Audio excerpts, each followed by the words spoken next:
Hey everyone, welcome back. Today I am showing you exactly how to master GitHub search tools to find projects, repositories, and even specific lines of code.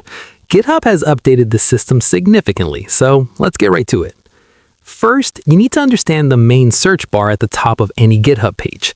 To find a specific project, you can simply type the name, but for better results, you should use the repo filter. For example, if you're looking for the Ruby source code, you would type repo:/ruby/ruby. This is not case sensitive, so typing it in lowercase works perfectly. If you want to find a specific word like stat inside that project, you would type stat repo:/ruby/ruby. Next, let's talk about searching for code specifically. If you just type a word into the search bar, GitHub might show you repositories or users by default.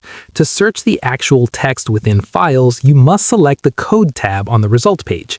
You can further narrow this down using filters like Language To find specific languages, or Path To look inside a certain folder. For instance, auth language Python will find Python files containing the word auth. Then you need to use the advanced search form. This is a lifesaver if you're tired of getting the invalid search query error.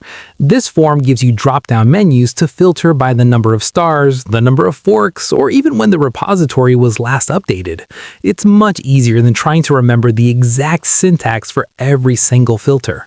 Finally, keep in mind that GitHub now supports exact string matches and even regular expressions or regex, which means you can search for special characters or specific patterns of code that used to be impossible to find. If you're struggling with a complex query, try wrapping your search term in quotation marks to force an exact match. And that is it. You're now a GitHub Search Pro. If this quick guide helped you find what you were looking for today, please give the video a thumbs up and subscribe for more tech tutorials. See you in the next one.